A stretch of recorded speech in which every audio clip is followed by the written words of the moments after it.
Halo teman-teman, salam sehat selalu untuk kita semua. Salam sejahtera.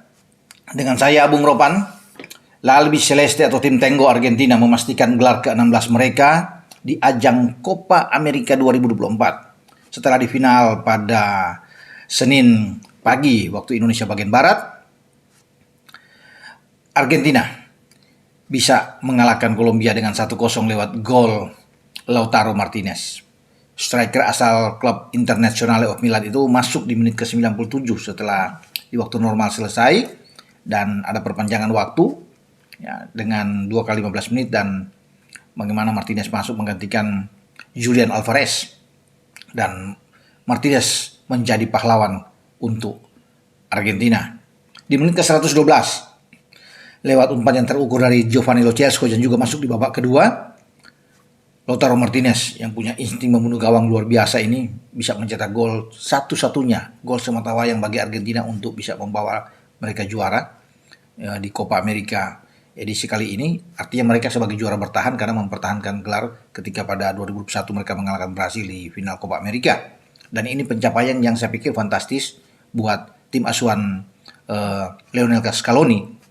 Karena setelah mengalahkan Brasil, mereka bisa menjadi juara 2022 di Qatar untuk Piala Dunia, mengalahkan Prancis lewat adu penalti, dan saat ini mereka mempertahankan lagi Copa America. Menjadi satu-satunya tim di Amerika Selatan yang sudah 16 kali juara. Karena mereka sebelumnya sama seperti Uruguay, sama-sama 15 kali, tapi Uruguay terhenti ya di babak semifinal dikandaskan oleh Kolombia.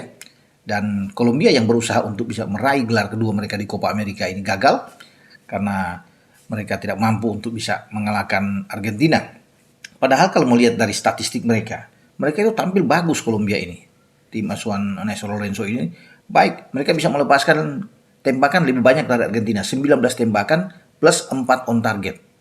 Ya, tapi tidak bisa mencetak satu gol pun. Argentina hanya 11 tembakan, ada 6 on target memang. Satu menghasilkan gol lewat Lautaro Martinez.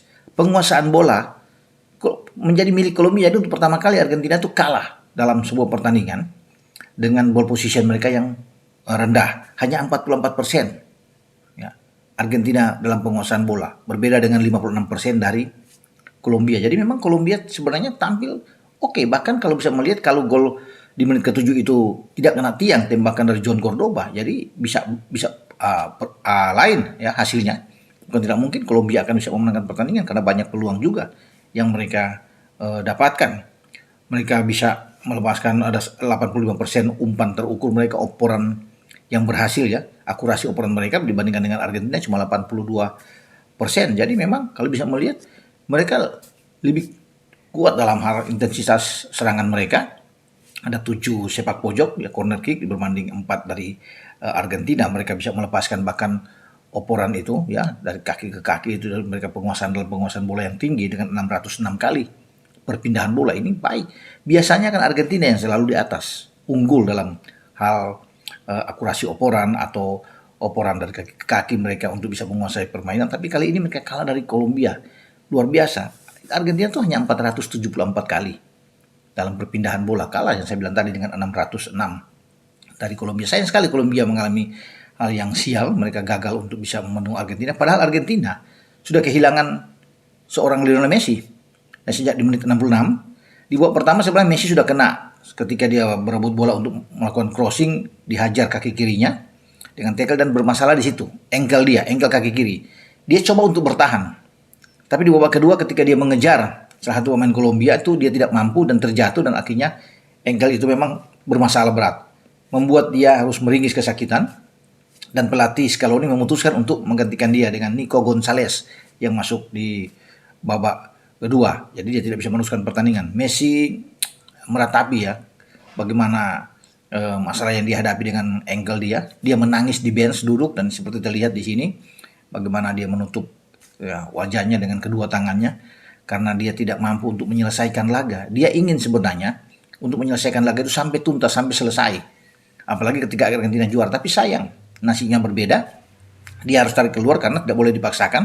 Dia sudah tidak mampu lagi untuk bisa bergerak di sini dengan ankle-nya, sehingga ini memutuskan bagi Scaloni menggantikan pemain. Tapi tanpa Messi, pemain-pemain Argentina berjuang luar biasa setelah 0-0 di waktu normal mereka bermain dengan ada 5 bahkan sampai 6 pergantian pemain yang dilakukan oleh Scaloni untuk pertandingan ini, dan Argentina bisa menuntaskan laga dengan hasil yang baik lewat gol Martinez setelah sekali lagi menerima umpan dari Giovanni Lo Celso. Nah, bagi Luis Diaz dan kawan-kawan Kolombia, memang disayangkan bahwa dari sejumlah peluang yang mereka dapatkan itu tidak mampu, ya. Jefferson Lerma juga, James Rodriguez, itu banyak, John Córdoba yang saya bilang tadi, banyak peluang yang mereka dapatkan, tapi semua sirna kalau mereka bisa mencetak gol saja, ya, di babak pertama. Karena penguasaan bola mereka bagus di babak pertama, sampai babak kedua juga. Ya, kalau mereka sebiji gol aja mereka dapatkan, ini Argentina bisa goyang. Ya, bukan tidak mungkin.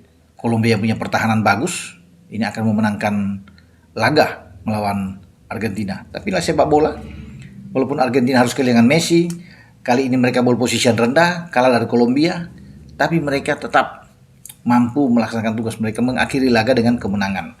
Bahkan clean sheet ini oke. Penjaga gawang juga Emil Martinez tampil baik sekali. Christian Romero dan Lisandro Martinez di belakang juga membawa sangat kuat. Ada Gonzalo Montiel yang bermain sangat baik juga. Ada Tagliafico di kiri dengan tampil bagus. Tapi mereka punya gelandang-gelandang yang saya pikir ini gelandang-gelandang terbaik yang ada di dunia saat ini. Ya, mereka punya gelandang serang yang bergerak dari sisi flank, Angel Di Maria. Ada Rodrigo de Paul, bahkan Rodrigo de Paul tidak tergantikan sepanjang laga. Ada Enzo Fernandez yang kemudian digantikan, ya. Kemudian ada lagi Alexis McAllister yang bermain di Liverpool. Kalau Enzo kan bermain di Chelsea. Bermain sangat baik sebelum dua-duanya diganti di masa perpanjangan waktu. Tapi mereka menguasai, memang di tengah itu sangat kuat untuk bertarung dengan gelandang-gelandang dari Kolombia yang dimotori oleh Jefferson Lerma di sana, dan James Rodriguez juga yang bermain juga oke. Dan Argentina masih tetap menjadi favorit saya pikir di Piala Dunia 2026 ketika Amerika, Kanada, dan Meksiko menjadi tuan rumah bersama. Sebagai juara bertahan mereka layak untuk bisa diunggulkan. Materi yang ada saat ini itu tetap akan bertahan menurut saya untuk bagi Scaloni membawa mereka menuju ke 2026 di Amerika. Tinggal tergantung apakah Messi akan ikut atau tidak. Tapi kalau Messi bersedia dengan melihat 2 tahun lagi, ya bukan tidak mungkin dia akan hadir di Piala Dunia 2026, karena apapun itu dia masih menjadi magnet yang luar biasa. Ya, ini ikon yang menjadi contoh bagi pemain-pemain lainnya. Dan lihat aja ketika dia keluar, semua pemain berjuang untuk Messi agar dia bisa tersenyum, ya, menghibur dia ketika dia menangis, dan hiburan itu memang sangat bermanfaat dengan gelar juara di Copa America untuk tim Albi Celeste. Selamat buat Argentina. Dengan saya, Bung Ropan. Ciao.